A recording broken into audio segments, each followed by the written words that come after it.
எல்லாம் வல்ல அல்லாஹுக்கு சுப்ஹானஹு வ தஆலாவை போற்றி புகழ்ந்ததன் பின் ஸல்லல்லாஹு அலைஹி வஸல்லம் அவர்கள் மீதும் அவர்களை பின்பற்றி வாழ்ந்த சஹாபாக்கள், தாபியன்கள், நல்லோர்கள் எல்லோர் மீதும் என்றென்றும் சாந்தியும் சமாதானமும் நின்று நிலவட்டுமாக. கண்ணியமிக்க இஸ்லாமிய சகோதரர்களே, இஸ்லாமிய ஹிஜ்ரி ஆண்டிலே முதலாவது முஹர்ரம் மாதத்தில் நாங்கள் எல்லோரும் இருந்து கொண்டிருக்கிறோம். அல்லாஹு தஆலா இந்த காலத்தை பரக்கத் பொருந்திய ஒரு வருடமாகவும் காலமாகவும் ஆக்க வேண்டும் என்கிற பிரார்த்தனைகளோடு, சகோதரர்களே, இந்த உலகம் தாருல் இப்திலா என்று சொல்லுவாங்க. அதாவது கஷ்டங்களும் சோதனைகளும் நிறைந்ததாகவே துனியாவின் அமைப்பு இருக்கும். அது வசதி படைத்தவரும் அதை சந்தித்துத்தான் ஆக வேண்டும், ஏழைகளும் அதை சந்தித்தே தீர வேண்டும். படித்தவர், படிக்காதவர், பதவி உள்ளவர், பதவி இல்லாதவர் என்று உலகத்திற்கென்று சில கடுமைகள், கஷ்டங்கள், அவமானங்கள், வேதனைகள் இருக்கின்றன.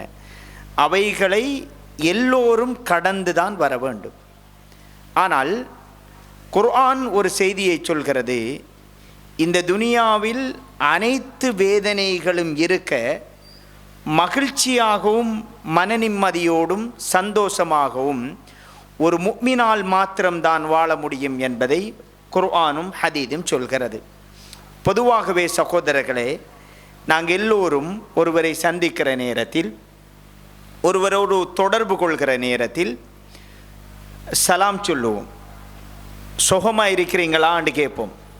முஸ்லீம்கள் பொதுவாக இந்த கேள்விக்கு மகிழ்ச்சியாக இருக்கிறீர்களா, சுகமாக இருக்கிறீர்களா என்கிற கேள்விக்கு எல்லோரும் சொல்கிற பதில் அல்ஹம்துலில்லாஹ் என்று சொல்லுவோம். எல்லா புகழும் அல்லாஹ்வுக்கே என்று சொல்லுவோம். உண்மையில் இந்த அல்ஹம்துலில்லாஹ் என்கிற வார்த்தை எங்களுடைய ஆழ் மனதில் இருந்து வருகிறதா, அல்லது வெறுமனே மரபு வழியாக இந்த கேள்விக்கு இதுதான் பதில் என்கிற அடிமனப்பதிவு வெறும் வார்த்தைகளாக வருகிறதா? அது தொடர்பாக ஆழமாக நாங்கள் யோசிக்கணும். அல்ஹம்துலில்லாஹ் நன்றாக இருக்கிறேன் என்று சொன்ன அதே மனிதர் ஒரு கஷ்டம் வருகிற நேரத்தில் அதே நாளில் வட்டிக்கு முன்னாடி போய் நிற்கிறார். அல்ஹம்துலில்லாஹ் எல்லா புகழும் அல்லாஹ்வுக்கே, அல்லாஹ் நல்ல சந்தோஷமாக வைத்திருக்கிறான் என்று சொன்ன மனிதர் அதே நிமிடத்தில் ஒருவரோடு எல்லை மீறி சண்டை பிடிக்கிறார், வாக்குவாதப்படுகிறார். அல்ஹம்துலில்லாஹ் எல்லா புகழும் அல்லாஹ்வுக்கே, அல்லாஹ் நன்றாக வைத்திருக்கிறான் என்று சொன்ன மனிதர் அதே கணம் ஹராமான சம்பாத்தியம் ஒன்று கிடைக்கிற பொழுது சந்தோஷமாக அதை செய்ய முன் வருகிறார். அப்படி என்றால் இந்த அல்ஹம்துலில்லாஹ் என்பதை உண்மையில் ஆழ் மனதில் இருந்து நாங்கள் சொன்னோமா? குர்ஆன் என்ன சொல்கிறது என்றால், முஃமின்களால் மாத்திரம்தான் துனியாவில் ஏற்படுகிற கடுமைகள், கஷ்டங்கள், சங்கடங்களோடு மகிழ்ச்சியாக இருக்க முடியும் என்று அல்லாஹ் சொல்கிறான். குர்ஆன் அல்லாஹ் சொல்கிறான், அலா பிதிக்ரில்லாஹி தத்மஇன்னுல் குலூப், அறிந்து கொள்ளுங்கள், அல்லாஹ்வை திக்ர் செய்வதில் தான். யார் அல்லாஹ்வை திக்ர் செய்வாங்க? முஃமின்கள் மாத்திரம்தான் திக்ர் செய்வாங்க. அல்லாஹ்வை திக்ர் செய்வதில் தான் உள அமைதி, உளச்சாந்தி இருக்கிறது என்று அல் குர்ஆனிலே அல்லாஹு தஆலா சொல்கிறான். கண்ணியமிக்க சகோதரர்களே, இந்த சபையில் நாங்கள் 60 தொட்டவங்க இருக்கிறோம், 50 வயதை கடந்தவங்க இருக்கிறோம், 40 வயதை கடந்தவங்க இருக்கிறோம். ஒவ்வொரு சூழ்நிலையிலும் ஒவ்வொரு மாதிரி பேசுவோம். ஒரு மகிழ்ச்சியான ஒரு நேரத்தில் பேசுகிற நேரத்தில் அல்லாஹ்வை புகழ்வோம். இந்த வாழ்க்கையில் அல்லாஹ் எனக்கு செய்த நலவுகள் தொடர்பாக பேசி கண்கலங்குவோம். அதுவே ஒரு இறுக்கமான சுமையான கஷ்டங்கள் வருகிற நேரத்தில் பிறந்தது முதல் நாம் பட்ட கஷ்டம் சுபஹான் அல்லாஹ் என்று அப்படி ஒரு பக்கத்தில் நாங்கள் பேசுவோம். எல்லா சூழ்நிலைகளுக்கு ஏற்றால் போலும் எங்களோட மனோநிலை வந்து போகும். ஆனால் இந்த துனியாவில் எந்த சூழல் வந்தாலும் ராஹத், எங்களோட கல்பில், உள்ளத்தில் ஒரு அமைதி, ஒரு சாந்தி கிடைக்கணுமெண்டா சில வழிகளை இஸ்லாம் சொல்லுது. இப்போ நாங்கள் என்னென்றால் துனியாவில் சகோதரர்களே வெளிப்படையாக சொல்லணுமெண்டா எங்களோட சாதனை துனியாவில் அடைவு என்று இன்றைய தலைமுறை புரிந்து வைத்திருப்பது என்னென்னா பொருளாதாரம். யாருக்கு காசு சம்பாதிக்கிற அந்த ஸ்கில்ஸ் அந்த அறிவு இருக்கிறதோ அவங்க மாத்திரம்தான் சாதனையாளர்களாக பார்க்கப்படுகிற ஒரு துனியாவில் நாங்கள் வாழ்ந்துட்டு இருக்கிறோம். அது மாத்திரமல்ல சாதனை, அதை தாண்டி எத்தனையோ இருக்கிறது. ஆனால் உலகம் அதை மட்டும்தான் பார்க்குது. இதான் இங்கே வந்த ஃபித்னா. அவ எங்களுக்கு சந்தோஷம் மகிழ்ச்சி என்பது பெரும்பாலும் அது சார்ந்ததாகவே அமையும். ஆனால் பெரும் செல்வத்தோடு இருப்பவரும் சந்தோஷம் மன அமைதி சாந்தியை தேடி அலைந்து திரிவதை பார்க்கிறோம். கண்ணியமிக்க சகோதரர்களே, தொழுகையில் அத்துமா நீனா என்று சொல்லுவாங்க. ரசூல் ஸல்லல்லாஹு அலைஹி வஸல்லம் அவர்கள் சொன்னது உள அமைதி உண்டு, உடல் ரீதியான அமைதி ஒன்று இருக்குது தொழுகையில், உள அமைதி ஹுஷு என்று ஒன்று இருக்குது.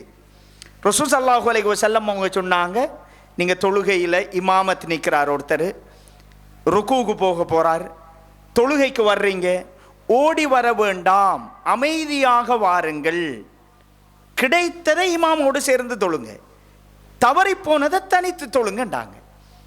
அந்த தொழுகை நேர்த்தியாக அமைதியாக அமையப்பெற வேண்டும். அந்த வேகம் அந்த இடத்தில் தேவையில்லை என்றாங்க. இபாதத்தில் கூட இந்த அமைதியை இஸ்லாம் எதிர்பார்க்குது. எங்களோட 60 வருட வாழ்க்கையில் இந்த அமைதி கிடைக்கணுமெண்டா இஸ்லாம் அல்லாஹ்வுடைய தூதர் ஸல்லல்லாஹு அலைஹி வஸல்லம் அவர்கள் சில வழிகாட்டல்களை சொல்லியிருக்கிறார்கள். முதலாவது ஓர் அம்சம் என்னென்று சொன்னால், எதிர்காலம் தொடர்பான அதிகமான சிந்தனை, அதீத பயம், அதீத அச்சம் எங்களோட மனசில் நிம்மதியை சந்தோஷத்தை பறிச்சிரும். ஒரு செய்தியை பாருங்கோ. குர்ஆன் அல்லாஹு தஆலா எல்லாருக்கும் கேள்விப்பட்ட வசனம்தான், தெரிந்த வசனம்தான். வலனபுலுவன்னக்கும் பிஷைஇம் மினல் ஹௌஃபி வல் ஜூ, உங்களை பயத்தாலும் பசியாலும், வனக்ஸிம் மினல் அம்வாலி வல் அன்ஃபுஸ், பொருளாதார இழப்பாலும் மௌத்தாலும் உங்களை சோதிப்போம் என்று அல்லாஹ் சொல்கிறான். உலகத்தில் பெரும் சோதனை இது, ஒருத்தர் மௌத்தாகிறது. அல்லாஹ் அதை ஃபஸ்ட்டாக சொல்லலை. அல்லாஹு தஆலா ஃபஸ்ட்டுக்கு சொல்கிறான், பயத்தால் சோதிப்போம் என்பதை தான் சொல்கிறான். துனியாவில் ஆகப்பெரியது மரணம். அல்லாஹு தஆலா அதை தவிர்த்து பின்னாடி கொண்டு வந்துட்டு முன்னாடி சொல்கிறான், அச்சத்தை கொண்டு உங்களை சோதிப்போம் என்று சொல்கிறான். ரசூல் ஸல்லல்லாஹு அலைஹி வஸல்லம் அவர்கள் சொன்னார்கள், மன் அஸ்பஹ மின்கும் ஆமினன் ஃபீ சிர்பிஹி முஆஃபன் ஃபீ ஜஸதிஹி இந்தஹு கூத்து யோமிஹி, அதாவது ஒருவர் தன்னுடைய இருப்பிடம், அன்றைக்கான உணவு, இது பாதுகாக்கப்பட்ட நிலையில் ஒருத்தர் காலை பொழுதை அடைகிறார். அவரை இருப்பிடம், அண்டைக்குள்ள உணவு அவருடைய கைவசம் இருக்குது. அந்த நிலையில் பாதுகாப்பான முறையில் ஒருத்தர் காலை பொழுதை அடைந்தார், முழு உலகமும் அவருக்கு கிடைத்தது மாதிரி என்று ஸல்லல்லாஹு அலைஹி வஸல்லம் அவங்க சொன்னாங்க. இந்த பயம் இருக்குத்தானே மௌத்தை விட பெரியது. எங்களோட பிள்ளைகளுக்கு என்ன நடக்குமோ, வெறுமையாக இருக்கிறாங்க, அப்பாவித்தனமாக இருக்கிறாங்க, வெறும் கையோடு விட்டுட்டு மௌத்தாகிறோமோ, இது ஏழ்மையான சூழலில் இருக்கிறாக்கள எதிர்கால பயம். வசதியாக உள்ளாக்கள்ட பெத்த பிள்ளைகளெல்லாம் கவனம் இல்லாமல் இருக்கிறான், இவ்வளவு சொத்தை விட்டுட்டு போகிறோம், பாதுகாப்பானா, வெகுளித்தனமாக இருப்பானா, விரிஞ்ச கையோடு நடந்திருப்பானா, இந்த சொத்து அடுத்த தலைமுறைக்கு போகுமா என்ற பயம். எதிர்காலத்தை பற்றிய அதீத பயம் என்பது மனசில் 100 கோடி இருந்தாலும் சந்தோஷம் வராது. ரசூல் ஸல்லல்லாஹு அலைஹி வஸல்லம் அவர்கள் சஹாபாக்களை உருவாக்கினாங்க. எப்படி என்றா, எதிர்காலம் தொடர்பான விழிப்புணர்வோடு இருந்தாங்க, பயம் இருக்கல.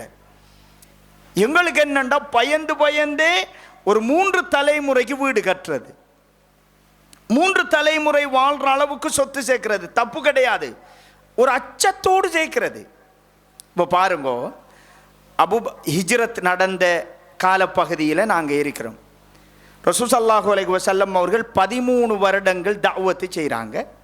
மக்காவில் அந்த பிரச்சாரம் பெரிதாக தாக்கம் செலுத்தலை.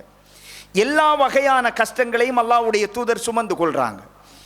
ஒரு கட்டத்தில் மக்கத்து குறைஷிகள் எல்லோரும் மஷூரா செய்கிறாங்க, அல்லாஹ்வுடைய தூதருக்கு ஒரு முத்திரை குத்தணும், அவரை நடவடிக்கையை நிறுத்தணும் என்று. அந்த சபைக்கு, அந்த மஷூரா நடக்கிற சபைக்கு இபிலீஸும் மனித ரூபத்தில் போகிறான். என்ன மஷூரா எடுக்கிறாங்க? சரியான தருணம், இறுக்கமான ஒரு முடிவு எதிராக எடுக்கணும் என்று மனித ரூபத்தில் போய் உட்காராங்க. அவங்க தீர்மானம் ஒவ்வொன்றும் சொல்கிறாங்க. அந்த நேரத்தில் இறுதியான தீர்மானம் கொலை செய்கிறதுங்கிற ஒரு தீர்மானத்துக்கு வராங்க. உலகத்திற்கே அருட்கொடை அல்லாஹ்வுடைய தூதரை கொலை செய்கிற ஒரு தீர்மானத்துக்கு வராங்க. இந்த மனித குலம் யாரையும் இலகுவாக அங்கீகரிக்க மாட்டாது, புனிதர்களையும் சில நேரங்களில் தாக்கும். அதற்கு பெரியோர் எடுத்துக்காட்டு, உலகத்தில் மிகச்சிறந்த மனிதர், அல்லாஹ்வுடைய படைப்புகளில் உன்னதமான முதன்மையான மிகச்சிறந்தரை கொலை செய்வதற்கு முடிவெடுத்த ஒரு மனித குலம் எடுக்கிறாங்க. இப்லீஸ் என்ன பண்ணுறான்டா, இதை தனித்து ஒரு குழு செய்யக்கூடாது, எல்லா கோத்திரத்தை சேர்ந்த இளைஞர்களும் முன்வரணும். என்றால் அல்லாஹ்வுடைய தூதர் ஃபேமிலியும் பெரிய ஒரு குடும்பம், பலி ஒரு குடும்பத்தை மீது வருகிற நேரத்தில் எதிர்ப்பு கடுமையாக இருக்கும். எனவே எல்லா தரப்பில் இருந்து மாக்களை சேர்க்கிறாங்க. அல்லாஹ்வுடைய தூதர் ஸல்லல்லாஹு அலைஹி வஸல்லம் அவர்களுக்கு அல்லாஹ்வுடைய செய்தி வருகிறது, நீங்கள் மக்கா விட்டு வெளியேறுங்க, இதுதான் வெளியேறுகின்ற தருணம் என்கிற செய்தி வருகிறது. அல்லாஹ்வுடைய தூதர் ஸல்லல்லாஹு அலைஹி வஸல்லம் அவர்கள் அலி ரலியல்லாஹு அன்ஹு அவர்களை தான் உறங்கி கொண்டிருந்த இடத்துல உறங்க வைக்கிறாங்க. அலி ரலியல்லாஹு அன்ஹு அவர்கள் தெரிந்து கொண்டே தூங்குறோம். ரசூலுல்லாஹ்வுடைய விருப்பு, கொலை செய்ய வருகின்ற எல்லோரும் தகவல்களை சேகரித்து விட்டு தான் வந்திருக்கிறாங்க. இருள் நிறைந்த சூழல், வெட்டு என்னை நோக்கித்தான் வரும் என்பது தெரிந்திருந்தும் என்னுடைய உயிரை விட அல்லாஹ்வுடைய தூதர் தான் மேலானது. அலி ரலியல்லாஹு அன்ஹு அவங்க அந்த படுக்கையில் அப்படியே போய் தூங்குறாங்க. ரசூல் ஸல்லல்லாஹு அலைஹி வஸல்லம் அவர்களை அல்லாஹு தஆலா பாதுகாக்கிறான். அல்லாஹ்வுடைய தூதர் ஸல்லல்லாஹு அலைஹி வஸல்லம் அவர்கள் ஹிஜ்ரத் முடிவெடுத்த நேரம் தன்னோடு அழைத்து செல்றதுக்கு அபூபக்கர் ரலியல்லாஹு அன்ஹு அவங்களை தான் தெரிவு செய்கிறாங்க. ஆயிஷா நாயகி அந்த நேரத்தில் சின்னாள், அபூபக்கர் ரலியல்லாஹு அன்ஹு அவர்களுடைய மகள். ஒரு பகல் நேரத்தில் அல்லாஹ்வுடைய தூதர் அபூபக்கர் ரலியல்லாஹு அன்ஹு அவங்களோட வீட்டுக்கு போகிறாங்க. அந்த நேரம் ரசூல் ஸல்லல்லாஹு அலைஹி வஸல்லம் அவர்கள் யார வீட்டுக்கும் போகக்கூடிய நேரமும் அல்ல.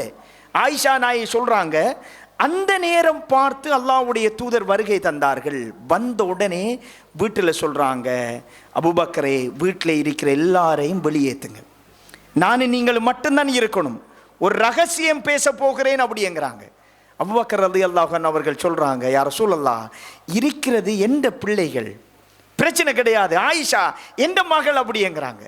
அல்லாஹ்வுடைய தூதர் ஸல்லல்லாஹு அலைஹி வஸல்லம் அவர்கள் சொல்கிறாங்க, அபூபக்கரே அல்லாஹ்வுடைய அனுமதி கிடைத்திருக்கிறது, ஹிஜ்ரத் செல்வதற்கு, மதீனாவை விட்டு நாங்கள் வெளியேறுவதற்கான ஒரு முடிவு வந்திருக்கிறது அப்படிங்கிறாங்க. மக்காவை நேசிக்கிறாங்க, பிறந்த இடம், வளர்ந்த இடம், பல ஆண்டுகள் வாழ்ந்த இடம். அபூபக்கர் ரலியல்லாஹு அன்ஹு அவர்களை பொறுத்த வரைக்கும் மக்காவிலே 51 வயது கிட்டத்தட்ட இந்த சம்பவம் நடக்கிற நேரத்தில் பெரும் செல்வந்தர், சமூகத்தில் மிச்சமே அந்தஸ்தில் உள்ளவர். ஆயிஷா நாய் சொல்றாங்க, அபூபக்கர் ரலியல்லாஹு என்ற வாப்பாவுக்கு அல்லாஹ்வுடைய தூதர் இப்படி சொன்னவுடன் அபூபக்கர் ரலியல்லாஹு அன்ஹு அவர்கள் தேம்பி தேம்பி அழ ஆரம்பிக்கிறார்கள். நான் முதலாவது வாழ்நாளில் ஆனந்த கண்ணீர், சந்தோஷத்தில் அழுகை வருவதை என்ற வாழ்க்கையில் முதலாவது பார்த்த தருணம் அப்படிங்கிறாங்க.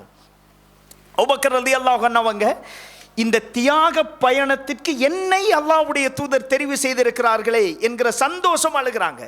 கண்ணியமிக்க சகோதரர்களே, தான் உழைத்தது, எனது குடும்பம், எனது சொத்து, என்னுடைய நண்பர்கள் எல்லாமே 50 வருட உழைப்பு, அதை மொத்தமாக விட்டுட்டு போறோம். எந்த கவலையும் வரல, எதிர்காலம் தொடர்பான எந்த அச்சமும் கொள்ளல. ரசூல் ஸல்லல்லாஹு அலைஹி வஸல்லம் அவர்களிடத்தில் ஒரு கேள்வி கேட்கல, யா ரசூலல்லாஹ் அதை எடுத்துட்டு போவோமா, இங்க ஆள் போடுவோமா, இந்த சொத்துக்கள், என் நண்பர்கள், எதையும் யோசிக்கல. அல்லாஹ்வுடைய தூதரோடு அப்படியே போறாங்க. அல்லாஹு தஆலா வேறொரு தேசத்தில் மதீனாவில் அபூபக்கர் ரலியல்லாஹு அன்ஹு அவர்களை முதலாவது ஹலீஃபாவாக அந்த சீட்டில் வச்சு அழகு பார்க்கிறான். எதிர்காலத்தை பற்றிய எந்த தயக்கமும் எந்த அச்சமும் அபூபக்கர் ரலியல்லாஹு அன்ஹு அவர்களுக்கு வரவில்லை. கண்ணியமிக்க சகோதரர்களே, மனசில் நிம்மதி சந்தோஷம் வரணுமெண்டா முதலாவது செய்தி நாளைய பற்றி யோசிக்கணும். உலகியல் ரீதியான யோசனைகள், தயாராயத்தங்கள், பயம் வந்துடக்கூடாது. 10 பொம்பளை பிள்ளைகளோட கணவன் மௌத்தாகி அப்பம் சுட்டு கடுமையான கஷ்டத்தோடு வளர்த்த பிள்ளைகள் தான் இன்றைக்கு சமூகத்தில் பெரிய இடத்துல பெற்றோர்களையும் அந்த பிள்ளைகளும் அப்படியே நிற்கிறாங்க. அல்லாஹ்வுடைய பரக்கத். உணவளிக்கின்ற பொறுப்பை அல்லாஹ் ஏற்றிருக்கிறான், நான் அல்ல. யாரிடத்திலும் உங்களுடைய எதிர்காலத்தை அடகு வைத்து விடாதீர்கள். என்ற பிள்ளையாக இருந்தாலும் நல்லா தெளிவாக புரிஞ்சு கொள்ளுங்க. நான் வயசான திருமணம் தொடர்பாக சொல்லக்க உங்களுக்கு 40 வயசாகுது. வயசான காலத்தில் ஒரு துணை தேவை, துணை தேவைதான், அது வேறு. ஆனால் நான் படைக்கப்படுவதற்கு முன்னாடியே என்னை சுமப்பதற்கு யார் யார் வேண்டும், எனக்கான அனைத்தையும் என்ற எழுதி வைத்திருக்கிறான். யாரிடத்திலும் என் எதிர்காலத்தை அடகு வைக்க தேவையில்லை. அது தந்தையாக இருக்கலாம், தாயாக இருக்கலாம், என் பிள்ளையாக இருக்கலாம். என் பிள்ளைக்கு நான் செய்கிற உதவிகள் அல்லாஹ்வுக்காக செய்கிற உதவிகள், பிரதி உபகாரத்திற்காக செய்யலை. அதை என்ற ரப்பு பொறுப்படுத்திருக்கிறான், என்ற ரப்பு பொறுப்படுத்திருக்கிறான். இந்த நம்பிக்கை ஆழமாக வரணும் சகோதரர்களே. யாரிடத்திலும் உங்களுடைய எதிர்காலத்தை அடகு வைக்காதீர்கள், அல்லாஹ்வை சார்ந்திருங்கள். வாடகை வீட்டில் இருக்கையும் சந்தோஷமாக இருக்கலாம், வீடே இல்லாத நேரத்திலும் சந்தோஷமாக இருக்கலாம். எந்த நேரத்திலும் மகிழ்ச்சியாக இருக்கணுமெண்டா முதலாவது எதிர்காலம் தொடர்பான அச்சம் வரக்கூடாது. ஒன்றும் செய்யாமல் இருந்தாலும் நான் நோய்வாய்ப்பட்டிருக்கிறேன், எந்த வழியும் இல்லை, அப்படியே ஒடுங்கி சிதறி போய் இருந்தாலும் எனக்கான உணவை அல்லாஹ் கொண்டு வந்து சேர்ப்பான். மனிதாபிமானத்தின் பேரால, இரக்கத்தின் பேரால, பாவத்தின் பேரால ஏதோ ஒரு வழியில் என் ரப்பு எனக்கு உணவளிப்பான். பறவைகளுக்கு உணவளிப்பவன், கற்பப்பையில் இருக்கிற குழந்தைகளுக்கு உணவளிப்பவன், கடலிலே இருக்கிற மீன்களுக்கு உணவளிப்பவன், பறந்து செல்கின்ற ஆறறிவு இல்லாத எத்தனையோ உயிரினங்களுக்கு உணவளிப்பவன் நிச்சயமாக என்னை பொறுப்படுத்திருக்கிறான். எதிர்காலம் தொடர்பான அதீத அச்சங்கள், குழப்பங்கள், எதிர்பார்ப்புகள் எங்களுடைய மன நிம்மதியை இல்லாமல் செய்யும். சஹாபாக்கள் இதில் மிக தெளிவாக இருந்தார்கள். ஒமைய தவக்கல் அலல்லாஹ் ஃபஹுவ ஹஸ்பு. யார் அல்லாஹ்வின் மீது தவக்குல் வைக்கிறார்களோ அவர்களுக்கு அல்லாஹ் போதுமானவன் என்பது அல் குர்ஆனிலே அல்லாஹு தஆலா சொல்கிற ஒரு முக்கியமான செய்தியாக இருந்து கொண்டிருக்கிறது. இரண்டாவது ஒரு விடயம், கண்ணியமிக்க சகோதரர்களே, நாங்கள் எல்லோருமே இப்போ அதாவது பொழுதுபோக்குகளும் ஜனரஞ்சகங்களும் நகைச்சுவைகளும் அதிகரித்த ஒரு காலத்தில் நாங்கள் வாழ்ந்துட்டு இருக்கிறோம். எல்லோருமே ஒரு ஃபன்னாக இருக்கிறத விரும்புகிறோம்.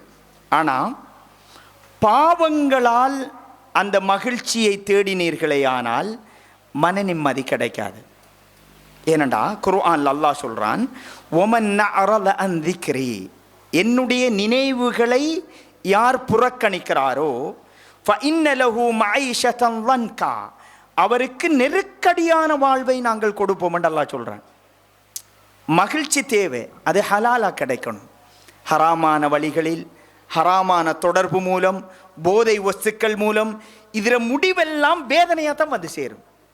பாவத்தால் மகிழ்ச்சியை தேடுதல் உலகத்தில் வேதனைகளை தான் கொண்டு வந்து சேர்க்கும். ஒரு நாளும் இளைஞர்கள் அதிகமாக சினிமா பாடல்கள், போதை வஸ்துக்கள், சிற்றின்பங்களை நோக்கி நகர்கிறார்கள். அல்லாஹ்வை பயந்து கொள்ளணும். ஒரு கட்டத்தில் வேதனையின் உச்சத்தை அவர்கள் அனுபவிப்பார்கள்.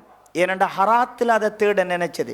ஹலாலான வழிகளில் இன்பம் தேடுவதற்கு இஸ்லாம் 1000 வழிகளை வைத்திருக்கிறது. எனவே கண்ணியமிக்க சகோதரர்களே, குறிப்பாக நாங்கள் இந்த விடயத்தில் மிக கவனமாக இருந்து கொள்ள வேண்டும். இப்போ சில இடங்களில் பார்ப்போம், திருமண வைபவங்கள். திருமணம் என்பது ஒரு ஐபாதத், ஒரு வணக்கம். தொழுக மாதிரி, ஹஜ்ஜி மாதிரி, நோன்பு மாதிரி ஒரு வணக்கம். ஆனால் உண்மையில் அதை வணக்கம் என்கிற உணர்வோடு நாங்கள் எத்தனை பேர் அதை செய்கிறோம்? அடையாளம்ன்றது இஸ்லாத்திற்கும் அதற்கும் எந்த சம்பந்தமும் கிடையாது. அதுக்கண்டு பெரும் செலவும் ஆடம்பரங்களும் அனாவசியங்களும் நடந்துட்டு இருக்கும். ஒரு இபாதத்தை ஹராத்தோடு ஆரம்பித்தால் அது பரக்கத்தாக இருக்குமா?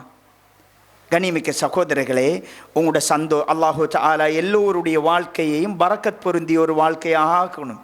சாலிகான வாரிசுகளை கொடுக்கணும், நிம்மதியான சந்தோஷமான வாழ்க்கையை கொடுக்கணும். ஒரு அமைதி சாந்தியை பெறுவதற்காக திருமணம் செய்கிறோம். அந்த திருமணம் உண்மையில் மன அமைதியை கொண்டரணுமெண்டா அதில் ஆரம்பம் இஸ்லாமிய வரையறைகளோடு ஆரம்பிக்கணும். ஒலிமாவை கொடுக்கணும், மகரை கொடுக்கணும், சீதனத்தோட்டு தூரமாகணும், நல்ல முறையில் அதை செய்யணும். இது ஆரம்பமே. பாட்டு போகும், மியூசிக் போகும், ஆண் பெண் கலப்பு நடக்கும், எல்லா வகையான ஃபித்னாக்களும் அந்த கல்யாணத்தில் நடக்கும். ஒரே ஒரு விடத்தை தான் வாழ்க்கையில் செய்ய போகிறோம். தௌபா செய்வோம் என்ற மனோநிலையோ தெரியல. ஹஜ்ஜுக்கு போக என்ன உணர்வு ஒன்று இருக்குது நமக்கு? கஅபத்துல்லாவை காணக்க என்ன உணர்வு ஒன்று இருக்குது? என்ற மனைவி என்ற இஸ்லாத்தின் பாதி அம்சங்கள் வாழ்க்கை வாரிசுகள், மனைவி, பிள்ளைகளோடு வருகிறது. அப்படியான ஒரு தெரிவு அல்லாஹ் ரசூலுக்கு பொருத்தமாக அமையணும் என்று நினைக்கணுமா இல்லையா? கட்டாயம் மணமகன் அதில் உறுதியாக இருக்கணும். ஒரு முதலிரவில் தன் மனைவியை சந்திக்கின்ற பொழுது கூட துவா சொல்லி கொடுக்குது இஸ்லாம். துவா சொல்லி கொடுக்குது. ஏன்னா அது பெருமதியான ஒரு வணக்கம், இபாதத். ஆனால் அது ஹராத்தில் ஆரம்பிக்கிற பொழுது, இஸ்லாமிய வரையறைகளை மீறி ஆரம்பிக்கின்ற பொழுது அதில் உள்ள மகிழ்ச்சிகள், சந்தோஷங்கள் மிக சில இடங்களில் வந்துட்டு கடை திறப்பு விழாக்கள் அல்லது அதுக்குரிய ஆரம்ப கட்டங்கள், முயற்சிகள், எல்லோருடைய முயற்சிகளையும் அல்லாஹ் புரிந்து கொள்ள வேண்டும். எல்லோருக்கும் பொருளாதார வசதியை கொடுக்கணும். ஆனால் அதை செய்கிற பொழுதே ஏன் ஒரு ஹராத்தில் ஆரம்பிக்கணும்? இஸ்லாமிய வரையறைகளோடு அது தொடர்பாக எவ்வளவு யோசிக்கலாம், அழைப்பு கொடுக்கலாம், எல்லோரையும் அழைக்கலாம். இது பாட்டும் கூத்தும் கச்சேரியும் என்று மிக அசிங்கமாக ஏன் அதை ஆரம்பிக்கணும்? அல்லாஹ்வோட ஒரு பரக்கத் கிடைக்கணுமெண்டா அது ஹலாலான வட்டத்துக்குள்ள அதை ஆரம்பிக்கலாம் தானே. ஏன் அது தொடர்பாக நாங்கள் யோசிக்கிறோம் இல்லை? கண்ணியமிக்க சகோதரர்களே, குறிப்பாக தொழில் முயற்சி செய்கிற இளைஞர்கள் அல்லாஹ் தஆலா அந்த முயற்சியை கபூல் செய்யணும். எங்களுடைய ஊரில் பெரும் தொழிலதிபர்களை உருவாக்கணும். அவங்களோட வருமானங்கள் தான் பள்ளி வாயில்கள், மதரசாக்கள், இன்னும் பல நிறுவனங்கள் நடந்து கொண்டிருக்குது. அல்லாஹ் அவங்களுக்கு அருள் செய்யணும். ஆனால் அல்லாஹ்வை பயந்து கொள்ளணும். நம்ம ஆரம்பிக்கிறோம், ஒரு நல்ல நியத்தோடு ஆரம்பிக்கிறோம். ஏன் அநியாயமாக அல்லாஹ்வுடைய வரம்புகளை மீறியதை செலவழிக்கணும்? ஹராத்தில் மகிழ்ச்சி தற்காலிகமாக இருக்கும், ஆனால் பெரும் வேதனைகளை சந்திப்போம். நாங்கள் மௌத்தான பிறகும் அந்த வேதனை அடுத்தவர்களுக்கும் தொடரும் என்பதை தெளிவாக புரிந்து கொள்ள வேண்டும். அதே போன்று கண்ணியமிக்க சகோதரர்களே, எங்களோட வாழ்க்கையில் சந்தோஷமான மன அமைதி கிடைக்கணும் என்று சொன்னால் திருப்தி தேவை.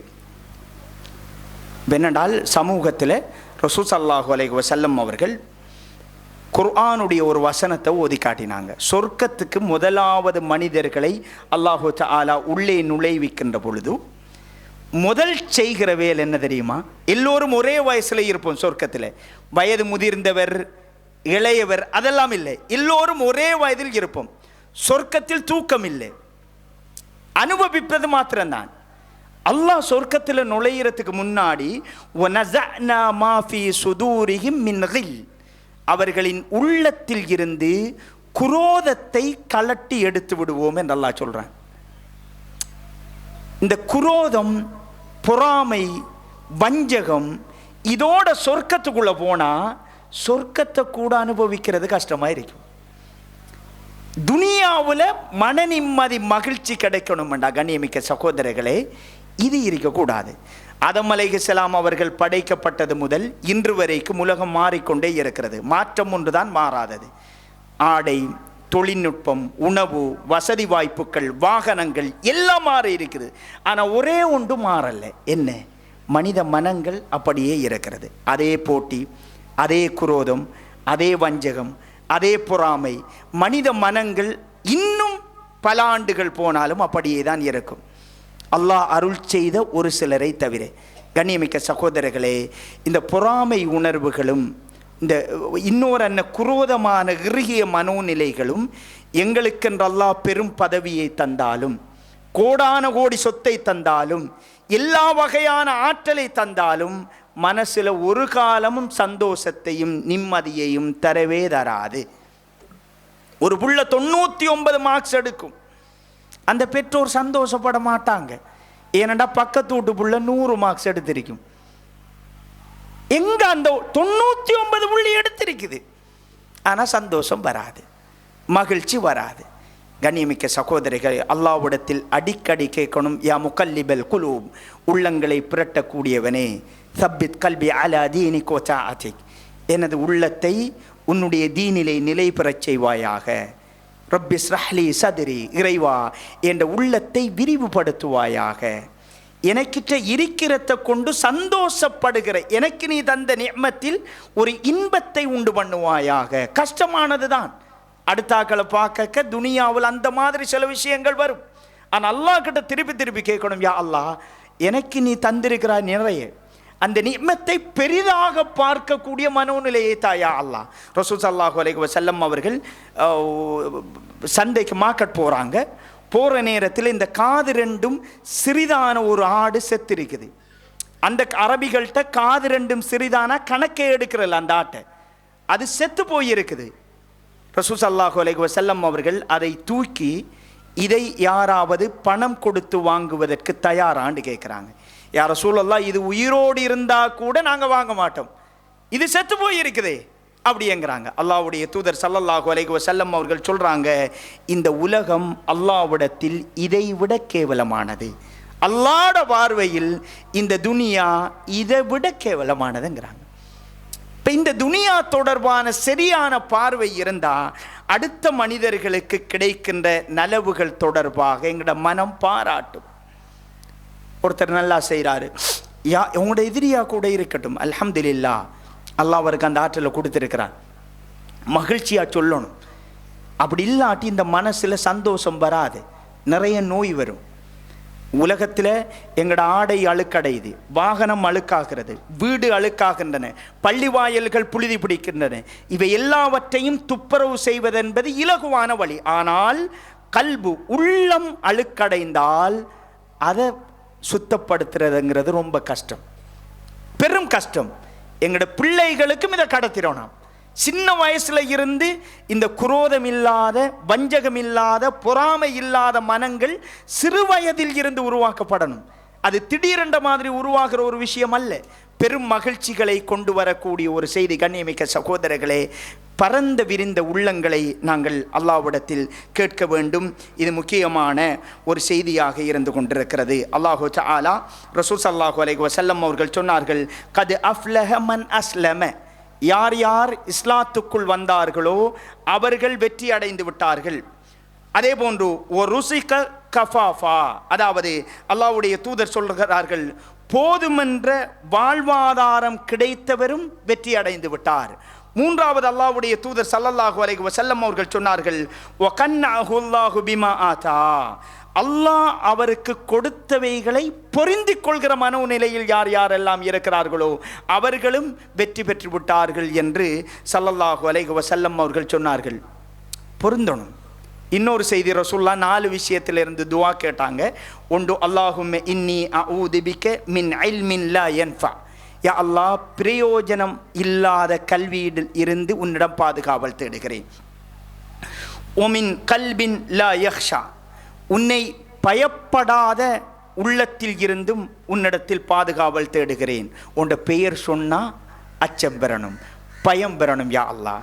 மூன்றாவது ரசூல் ஸல்லல்லாஹு அலைஹி வஸல்லம் அவர்கள், ஓமின் நஃப்ஸின் லா தஷ்பா, அல்லாஹ்வுடைய தூதர் திருப்தி அடையாத மனதை இருந்தும் உன்னிடம் பாதுகாவல் தேடுகிறேன் யா அல்லாஹ். முக்கியமான ஒரு துவா, யா அல்லாஹ் திருப்தி இல்லாத மனதில் இருந்து உன்னிடம் பாது. என்ற மனைவி, என்ற பிள்ளைகள எல்லாருக்கும் அப்துல் கலாம் ஆகணும் என்கிற கனவு, அதான் பிள்ளை வளர்ப்பு பெரிய ஒரு சவாலாக மாறி இருக்குது. முதலாவது ஒரு திருப்தி தேவை. அல்ஹம்துலில்லாஹ், அல்ஹம்துலில்லாஹ், எனக்கு அல்லாஹு தஆலா ஆரோக்கியமான பிள்ளையை தந்திருக்கிறான், பிள்ளை பாக்கியத்தை தந்திருக்கிறான், அல்ஹம்துலில்லாஹ். ஒரு மனைவியை தந்திருக்கிறான், குழந்தை பெற்றெடுக்கக்கூடிய ஒரு மனைவியை, அல்ஹம்துலில்லாஹ். யா அல்லாஹ், திருப்திப்படாத மனதை விட்டும் உன்னிடம் பாதுகாவல் தேடுகிறேன். அதே மாதிரி ஓமின் துஆ இன் லா யுஸ்மா, யா அல்லாஹ், அதாவது நீ பதிலளிக்காத துவாக்களை விட்டும் உன்னிடம் பாதுகாவல் தேடுகிறேன் என்று ஸல்லல்லாஹு அலைஹி வஸல்லம் அவர்கள் துவா செய்திருக்கிறார்கள். எல்லாம் வல்ல அல்லாஹ் ஜல்ல சுப்ஹானஹு வ தஆலா சந்தோஷமான மகிழ்ச்சியான வாழ்க்கையை நமக்கு தரணுமெண்டா கண்ணியமிக்க சகோதரர்களே, எங்களோட உள்ளத்தில் இந்த உலகம் தொடர்பான சரியான பார்வை தேவை. திருப்தி படணும், அதீத எதிர்பார்ப்புகள், குரோதம், பொறாமை இல்லாத மனங்கள் என்பதெல்லாம் முக்கியமானது. எல்லாம் வல்ல அல்லாஹ் ஜல்ல சுப்ஹானஹு வ தஆலா ஈமானோடும் இஹ்லாஸோடும் நம் அனைவரையும் வாழ வைப்பானாக. அகூலு கௌலி ஹாதா அஸ்தக்ஃபிருல்லாஹ லி வ லக்கும் ஃபஸ்தக்ஃபிருஹு இன்னஹு ஹுவல் கஃபூர் ரஹீம். அல்ஹம்துலில்லாஹ் வஸ்ஸலாத்து வஸ்ஸலாமு அலா ரசூலில்லாஹ் முஹம்மது இப்னு அப்துல்லாஹ். அம்மா பாத். கண்ணியமிக்க சகோதரர்களே, இந்த சந்தோஷம், மகிழ்ச்சி என்பது முக்கியமான ஒரு விடயத்தில் தங்கி இருக்கிறது. நாங்கள் எல்லோரும் அதில் தவறாக நடக்கிறோம். நேர முகாமைத்துவம். உண்மையில் நேர முகாமைத்துவம் என்பது பெரும் மகிழ்ச்சி. ரசூல் ஸல்லல்லாஹு அலைஹி வஸல்லம் அவர்கள் சொன்னார்கள், அல்லாஹும்ம பாரிக் லி உம்மதி ஃபி புகூரிஹா. யா அல்லாஹ், என்ற உம்மத்திற்கு காலை பொழுதுகளில் பரக்கத் செய்வாயாக. யார் துவா செஞ்சது? ஸல்லல்லாஹு அலைஹி வஸல்லம் அவங்க துவா செய்கிறாங்க. யா அல்லாஹ், என்ற உம்மத்திற்கு காலை நேரங்களில் பரக்கச் செய்வாயாக. நாங்கள் எத்தனை மணிக்கு எழும்புகிறோம்? தஹஜ்ஜத்துடைய நேரம், அல்லாஹ் அடிவானத்திற்கு இறங்கி வருகிற நேரம், ரிஸ்கை இறைவன் பங்கு வைக்கிற நேரத்தில் நாங்கள் தூங்கிட்டு இருக்கிறோம். அப்படி என்றால் சந்தோஷம் கிடைக்குமா? ரசூல் ஸல்லல்லாஹு அலைஹி வஸல்லம் அவர்கள் சொன்னார்கள், மன் ஸல்ல சுபஹ், சுபகு தொழுகையை ஜமாத்தோடு யார் தொழுகிறாரோ ஃபஹுவ ஃபீ திம்மத்தில்லாஹ், அவர் அல்லாஹ்வுடைய பாதுகாவல்ல இருக்கிறார். சுபகு தொழுகையை அந்த காலை பொழுதில் நல்ல முறையில் ஸ்டார்ட் பண்ணுறார். ரெண்டு விஷயம் கிடைக்குது. ஒன்று ரசூலுல்லாஹ்வுடைய துவா, யா அல்லாஹ் தொழிலை காலையில் ஏழி ஆரம்பிங்க, தொழிலை விழித்தெழும்புங்க. ஃபர்ஸ்ட்டுக்கு ரசூல் ஸல்லல்லாஹு அலைஹி வஸல்லம் அவர்கள் எழுந்தவுடன் அல்லாஹ்வை துதித்து விட்டு தன் இரு கரங்களாலும் முகத்தை தடவுவாங்க. அல்லாஹ்வை சுஜூது செய்கிறது தான். படைச்சவனோட முதல்ல பேசுவோம், அதுக்கு பிறகு படைப்பாளர்களோட என்ன பிரச்சனைன்னு பார்ப்போம். என்ன படைத்தவனோடு ரப்போட முதலாவது பேசுவோம். இதை யார் யார் செய்கிறார்களோ அவங்களோட வாழ்க்கையில் மனசில் ரொம்ப சந்தோஷம் கிடைக்கும். கண்ணியமிக்க சகோதரர்களே, இதில் ரொம்ப கவனமாக இருக்கணும். இன்றைய இந்த சோசியல் மீடியா, எல்லாரும் தூங்குகிற டைம் 1 மணி, 1:30, 2 மணி, இது தொடர்ந்தால் காலை பொழுதில் ரசூலுல்லாஹ்வுடைய துஆவுக்கென்ற ஒரு சக்தி இருக்குது. அது மிகப்பெரிய சக்தி. அந்த சக்தியை இந்த உம்மத்து தவற விட்டால் எல்லா பரக்கத்தும் பெய்திரும். ரசூலுல்லாஹ் எப்படி சொல்றாங்க? யா அல்லாஹ், என்ற உம்மத்திற்கு காலை பொழுதில் பரக்கச் செய்வாயாக என்று சொல்லி இருக்கிறாங்க. காலை பொழுதில் எந்த பணியை பிஸ்மி சொல்லி ஆரம்பித்தாலும் அதில் ஒரு பரக்கத் கிடைக்கும், அதில் ஒரு மன நிம்மதி இருக்கும், ஒரு சந்தோஷம் இருக்கும். லேட்டானா பிரச்சனைகள் தேவையில்லாத வடிவத்திலெல்லாம் வந்து சேரும். நேர முகாமைத்துவம் என்பது ஒரு சந்தோஷத்தை தரும், ஒரு மகிழ்ச்சியை தரும். நாங்கள் காரியாலயம் ஃபிங்கர் வைக்கணுமெண்டா 8 மணிக்கு போகிறோம். வேலைக்கு கடைக்கு போகணும் 7:30க்கு நிற்கணுமெண்டா 7:30. மரக்கறி கடையில் வேலை செய்கிறவங்க 3 மணிக்கு நிற்கணுமெண்டா தவறாமல் 3 மணி. சகோதரர்களே, அடியார்களோடு உள்ள விடயங்களில் நேர முகாமைத்துவம் மிகச்சரியாக கையாள்கிறோம் நானும் நீங்களும். ரப்போடு படைப்பாளனோடு அந்த நேர முகாமைத்துவத்தை தவற விடுகிறோம் என்றால் நாங்கள் எந்த அளவு ரப்ப வச்சிருக்கிறோம் என்கிறதுக்கு ஒரு பெரிய ஒரு எடுத்துக்காட்டுது. என்ற ரப்பு என்ற கல்பில் எந்த இடத்துல இருக்கிறான் என்பதற்கு பெரிய ஒரு எடுத்துக்காட்டு. எனவே கண்ணியமிக்க சகோதரர்களே, மனசில் சந்தோஷம் வரணுமெண்டா காலை அழகான முறையில் ஆரம்பிக்கப்பட வேண்டும் என்பதை புரிந்து கொள்ள வேண்டும். இறுதியான ஓர் அம்சம், நல்ல நண்பர்கள் என்பது மகிழ்ச்சியின் மிக மிக முக்கியமான ஓர் அம்சம். நல்ல நண்பர்கள் என்பது அறிஞர்கள் சொல்வதை போன்று, நல்ல நண்பர்கள் யாரென்றால் அவர்கள் முன்னிலையில் பாவம் செய்வதற்கு வெட்கப்படுவோம். நல்ல நண்பர்களுக்கு முன்னிலையில் பாவம் செய்வதற்கு வெட்கப்படுவோம். கெட்ட நண்பர்கள் யார் என்றால் அவர்கள் முன்னிலையில் நன்மை செய்வதற்கு வெட்கப்படுவோம். எங்களோட நண்பர்கள் யார் என்பதை நாங்கள் தீர்மானிக்கணும். குர்ஆன் அல்லாஹு தஆலா சொல்கிறான், ஃபமாலனா மின் ஷாஃபிஈன், நாளை மறுமையில் நரகவாதிகள், அல்லாஹ்வினால் சபிக்கப்பட்டவர்கள், எங்களுக்கு யாரும் பரிந்து பேச மாட்டார்களா என்று அங்கலாய்த்து கொண்டு, ஒலா சதீகின் ஹமீம், எங்களுக்கு அனுதாபப்படக்கூடிய நண்பர்களும் இல்லையே அப்படி என்று நாளை மறுமையில் கை செய்தப்படுவார்கள் என்று அல்லாஹு தஆலா சொல்கிறான். நல்ல நண்பர்கள் என்பது மிக மிக முக்கியமானது. குர்ஆனில் சூரத்துல் கஹ்ஃப பாருங்கோ, 300 சொச்சம் வருடங்கள், கிட்டத்தட்ட 309 வருடங்கள் அவங்க தூங்குறாங்க. சூரத்துல் கஹ்ஃபில் அல்லாஹ் சொல்றது, குகைவாசிகள் தூங்குறாங்க. அதுல ஒரு நாய் தொடர்பு அல்லாஹ் சொல்றான், ஒ கல்புஹும் பாசித்துன் திராஇஹி பில் வஸீத், அந்த நாய், அவர்களால் வளர்க்கப்பட்ட நாய், அவர்கள் தூங்குகின்ற இத்தனை ஆண்டுகளும் தன் முன்னங்கால்களை முன்னாடி வைத்து கொண்டு அதுவும் அவர்களுக்கு பாதுகாவலாக இருந்தது. அல்லாஹ் குர்ஆன்ல சொல்றான், அந்த அந்த அந்த அந்த தோற்றத்தை யாராவது பார்த்தால் பயந்து விரண்டோடி இருப்பார்கள். அவர்கள் தூங்கினார்கள், ஆனால் பார்த்தால் தூங்குபவர்கள் போன்றிருக்காது. அப்படி அல்லாஹு தஆலா பாதுகாப்பாக தூங்க வைத்தான். ஒரு ஞாயிற நன்றி உணர்வு தொடர்பு அல்லாஹ் குர்ஆன்ல சொல்றான். கொஞ்சம் உணவு கொடுத்துருப்பாங்க, பார்த்துருப்பாங்க, அதுக்கு அது நன்றி செலுத்திய விதம். நல்ல நண்பர்கள் கிடைத்தால், ஒரு மனித இப்படியான புனிதர் ஒரு நண்பராக கிடைத்தல் என்பது மிகப்பெரிய ஒரு பாக்கியம். எங்களோட பிள்ளைகளுக்கு நாங்கள் செய்கிற ஒரு கோடி ரூபாய் சொத்தை கொடுத்தல், அதைவிட முக்கியம் சாலிகான ஒரு நண்பனை சேர்த்து விடுறதுங்கிறது மிக முக்கியம். அது மிக மிக முக்கியம். அவர் யாரோ ஒரு படிக்கிறார், அவரை ஏஜ் குரூப்பில் இருக்கிறார்கள் யார் என்ற நண்பனுக்கான தெரிவு எது நல்லா இருக்கும். ஒரு மனைவியை தெரிவு செய்தல் எவ்வளவு முக்கியமோ சகோதரர்களே, அதற்கு சமாந்திரமான அளவு முக்கியமானது என்ற நண்பன் யார் என்பது. அவசரப்பட்டு யாரையும் நண்பராக்கி கொள்ளாதீர்கள், அவசரப்பட்டு யாரையும் எதிரிகளாகவும் ஆக்கி கொள்ளாதீர்கள். என்ற நெருக்கமான நண்பன் அல்லாஹ்வை பயப்படக்கூடிய, என் அடைவுகளை அவன் அடைவாக பார்க்கக்கூடிய, என் வெற்றிகளை அவன் வெற்றிகளாக பார்க்கக்கூடிய, என் தோல்விகளில் அவனுடைய தோல்வியாக உணரக்கூடிய ஒரு நண்பனை யா அல்லாஹ் தந்தருள்வாயாக என்று அடிக்கடி துவா செய்யுங்க. நல்ல நண்பர்கள் எங்களோட வாழ்க்கையில் பெரிய நிம்மதி. அவங்க ரசூல் ஸல்லல்லாஹு அலைஹி வஸல்லம் அவர்களுக்கு அபூபக்கர் ரலியல்லாஹு அன்ஹு அவர்கள் எல்லோரும் பொய்ப்பித்த நேரத்தில் முஹம்மத் சொல்கிறாரா அப்படி என்றால் அது உண்மைண்டார். அல்லாஹ்வுடைய தூதர் அபூபக்கர் ரலியல்லாஹு அன்ஹு அவர்கள் எவ்வளவு பக்கபலமாக இருந்தார்கள் என்பது நமக்கு தெரியும். அல்லாஹு தஆலா நமக்கும் எங்களுடைய பிள்ளைகளுக்கும் எங்களுடைய எல்லோருக்கும் நல்ல நண்பர்களை அல்லாஹு தஆலா தந்தருள வேண்டும். எல்லாம் வல்ல அல்லாஹ் ஜல்ல சுப்ஹானஹு வ தஆலா அவனை பயந்து மகிழ்ச்சியாக சந்தோஷமாக வாழக்கூடியவர்களாக நம் அனைவரையும் ஆக்கி அருள்வானாக. அகூலு கௌலி ஹாதா அஸ்தக்ஃபிருல்லாஹ லி வ லக்கும் ஃபஸ்தக்ஃபிருஹு இன்னஹு ஹுவல் கஃபூர் ரஹீம்.